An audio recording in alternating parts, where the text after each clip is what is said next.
اس قدر اولاد کیسی ہو جاتی ہے؟ ہم لوگ اچھے لوگ نہیں ہیں، ہم لوگوں نے ماں باپ کو پہچانا نہیں ہے۔ اگر ہم ماں باپ کو پہچانتے تو آج مسلمانوں کے ممالک میں اولڈ ہاؤس نہیں ہوتے، بوڑھے ماں باپ وہاں پر اپنے اولادوں کو دیکھنے کے لیے ترستے نہیں۔ آج بوڑھے ماں باپ ترستے، شادیاں کروا دیتے کہ اولاد الگ ہو جائے، مگر یہ شادی کے بعد بیوی بچوں کی محبت میں اتنی گم ہو جاتی ہے کہ اس کو ماں باپ کی قدر و منزلت نہیں دیتے، ماں باپ کا ادب و احترام باقی نہیں رہتی، ان کی خوشیاں باقی نہیں رہتی۔ کبھی کوئی چیز ماں باپ کے لیے لے بھی نہیں جاتے کہ ابا یہ آپ کے لیے لایا ہوں، خوش ہو جاؤ۔ باپ کو جو چیز پسند تھی کبھی بھول کر تو صبح یا دوپہر یا رات میں لے جاؤ، ابا پوچھے بیٹا کیسے ہے؟ کہ ابا جان یہ میں بازار سے نکلا تھا، میں نے دیکھا آپ کو بہت پسند ہے، میں آپ کے لیے لایا ہوں، اور آؤ دونوں مل کر بیٹھ کر کھاتے ہیں۔ کبھی ہوا ہے ایسا؟ باپ جب نکلتا تھا تو آپ کی پسند کا پھل لاتا تھا کہ میرے بیٹے کو آم پسند ہے، نہیں میرے بیٹے کو کیلا پسند نہیں، میرے بیٹے کو سیب پسند ہے۔ آج ماں باپ کے آگے ٹھنڈا کھانا رکھ دیتے ہو، اور ماں باپ اس دن کو یاد کرو جب بیٹا کہتا تھا امی آج کڑھائی کھانے کا جی چاہ رہا ہے۔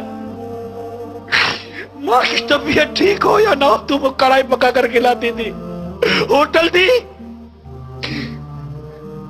وہ ماں ہے کو باورچی نہیں تھی۔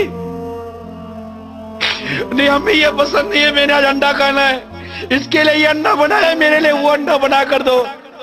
تمہیں دو قسم کے انڈے بنا کر تمہاری ماں کھلاتی تھی۔ آج تو گھر کا سامان لاتے ہو تو بیوی بچوں کے لیے چھپا کر لاتے ہو کہ ماں باپ دیکھ نہ لے، کہ ماں باپ یہ سامان دیکھیں گے تو کہیں گے بیٹا کہاں سے لائے ہو۔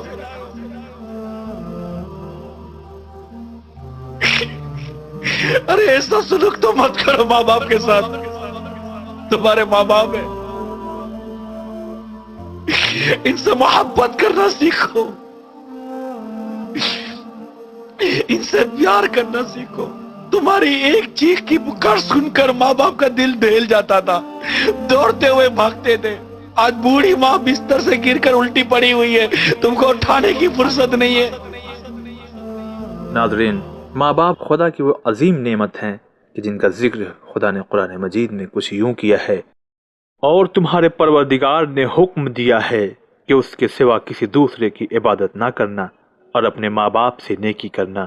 اگر ان میں سے ایک یا دونوں تمہارے سامنے بڑھاپے کو پہنچ جائیں اور تمہاری خدمت کی ضرورت پڑے یا وہ ناراض ہوں تو خبردار ان کے جواب میں اف تک نہ کہنا اور نہ جھڑکنا، اور جو کچھ کہنا بہت ادب سے کہنا، اور ان کے سامنے خاکساری کا پہلو جھکائے رکھنا، اور ان کے حق میں دعا کرو کہ اے پروردگار، جس طرح ان دونوں نے میرے بچپنے میں پرورش کی ہے اسی طرح تو بھی ان پہ رحمت نازل فرما۔ اور حضرت محمد مصطفیٰ صلی اللہ علیہ وآلہ وسلم ارشاد فرماتے ہیں، خبردار والدین کی ناراضگی سے پرہیز کرو، بے شک بہشت کی خوشبو 1000 سال دور کے فاصلے سے سونگھی جا سکتی ہے، لیکن ماں باپ کے عاق اور رشتہ داروں سے قطع تعلق کرنے والا جنت کی خوشبو محسوس نہیں کر سکتا۔ اور یہ تو بہت مشہور ہے واقعہ جناب موسیٰ علیہ السلام کا کہ جب ماں کو دفن کر کے آ رہے تھے تو آواز قدرت آئی، موسیٰ تمہارے حق میں دعا کرنے والے ہاتھ اب نہیں رہے۔ یقیناً ماں کی دعا موت کے علاوہ ہر مصیبت کو ٹال سکتی ہے۔ امام علی علیہ السلام ارشاد فرماتے ہیں، والدین کے ساتھ نیکی کرنا واجبات الہیہ میں سب سے بڑا فریضہ ہے۔ ناظرین، واقعی یہ وہی ماں ہے جو تمہارے بوجھ کو اپنے شکم میں اتنے دنوں تک اٹھایا جسے کوئی دوسرا نہیں اٹھا سکتا تھا۔ اس نے تم کو اپنا خون دل پلایا اور ایسی غذا دی جو دنیا کا کوئی انسان نہیں دے سکتا۔ اور یہ وہی باپ ہے کہ جو اصل ہے، جو بنیاد ہے، ہم اس کی شاخیں ہیں۔